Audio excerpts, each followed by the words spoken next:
Guys, নিয়ে চললাম একটা মিনি ব্লগ। আজকে আমি বানাবো, দেখো দুটো ম্যাগি নিয়ে নিয়েছি, আজকে একটু ম্যাগি বানাবো। তারপর দেখো আলু, গাজর, দুটো পেঁয়াজ, টমেটো, কাঁচা লঙ্কা আর রসুন নিয়ে নিয়েছি। এবার এটাকে ভালো করে ছাড়িয়ে কেটে নিচ্ছি। তখন লাইন পালিয়ে গেছিলো, তারপর লাইন আসতে আবার রান্না শুরু করলাম। দেখো এগুলো দুটো কেটে নিয়েছি আলু। এবার আমি জলেতে ম্যাগি দিয়ে তাতে তেল দিয়ে দিলাম, নুন,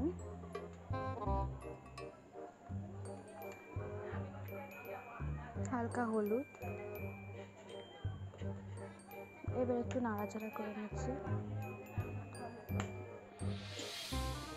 তারপর জলটা ঝরিয়ে আমি তেল মাখিয়ে নিচ্ছি যাতে এটা একের সাথে অন্যটা ছিটিয়ে না যায়।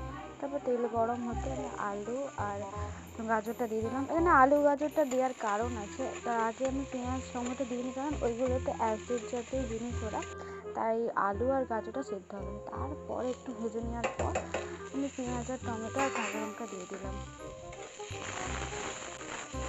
পুরো নাড়াচাড়া করে নিচ্ছি। তারপর রসুনটাকে থেঁতে করে তার সাথে একটু জল মিক্স করে দিয়ে দিলাম। ভালো করে নাড়াচাড়া করে এগুলোকে সেদ্ধ হতে ছেড়ে দেবো। 2 মিনিট ওয়েট করব। তারপর খুলে নিয়ে দেখো হালকা হালকা সেদ্ধ সেদ্ধ মনে হচ্ছে। এবার দিয়ে দিলাম লবণ, হলুদ, লঙ্কা গুঁড়ো, ধনে গুঁড়ো, কাশ্মীরি লঙ্কা গুঁড়ো, একটু রং হওয়ার জন্য দিচ্ছি। তারপর যে ম্যাগি মশলাটা ওটা দিয়ে দিলাম।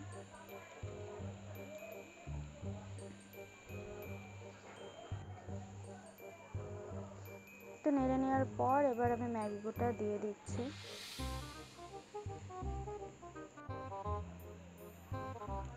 আবার ম্যাগি মশলাটা উপর থেকে ছড়িয়ে দিলাম।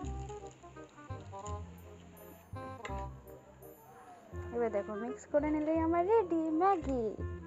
টেস্টি টেস্টি ঝাল ঝাল ম্যাগি। আমরা এবার টেস্টি টেস্টি ম্যাগিটা খেয়ে নিই। আজকের মতো বাই গাইস। কেমন হলো ব্লগটা অবশ্যই কমেন্টে জানাও। আবার কোনো মিনি ব্লগে দেখা হবে।